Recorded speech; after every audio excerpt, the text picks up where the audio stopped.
లొట్టబీస్ కాదు తీర్మానం శంసే.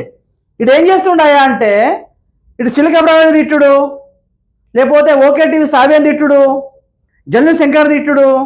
అంటే ఎవరైతే తీర్మానాలకు ఆపోజిట్గా మాట్లాడతారో అందరు దుకాణం పెట్టుకొని మాట్లాడుతాడు. అసలు నువ్వు దేనికోసం పెట్టుకున్నావు అబ్బాయి?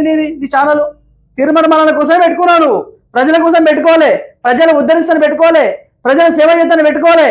నువ్వు కేవలం రిపోర్టర్ తిట్టాను మాత్రమే పెట్టుకున్నావు అబ్బాయి. విన్నావా? ఏం మాట్లాడుతున్నావు అబ్బాయి నువ్వు? ఇంకా ఇట్లా ఇందాం అంటే పెద్ద ఎత్తున తీర్మానం ముఖ్యమంత్రి నేను నిజంగా ఈ తెలంగాణ రాష్ట్ర ప్రజలకు ఒక ప్రతిపక్ష మాటలు మాట్లాడాడు. అంటే బీఆర్ఎస్ నాయకులు చేస్తున్న అరాచకాలను కళ్ళకట్టినట్టుగా చూపించారు. ప్రజలు కూడా ఇది ఏం లేదు బ్యాక్ సైడ్ స్క్రీన్ లా రిపోర్టర్ల పేరు పెట్టాలి, వాళ్ళ వాళ్ళ వాళ్ళ బొమ్మలు పెట్టాలి, వాళ్ళ ఫోటోలు పెట్టాలి, వాళ్ళని తిట్టాలి.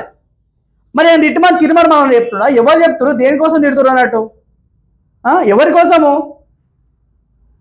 వాడెంత వీడెంత నాకైతే ఒక మన జర్నలిస్ట్లా ఉండి ప్రజల కోసం ఛానల్ పెట్టుకొని యూట్యూబ్ ఛానల్ పెట్టగానే పెద్దోడు అయిపోతాడా? వాన్ తిట్టంగానే వీడి పెద్దోడు అయిపోతాడా? ఈ రుచివాడు మాట్లాడుతాడు అర్థం కాదు. నిజంగా తెలంగాణ అసలు నువ్వు తీర్మానం అనే విధంగా ఆ బ్రాండ్ క్రియేట్ చేసుకున్నాడు. నీ తొక్కల బ్రాండ్, నీ బ్రాండ్ మళ్ళా బ్రాండ్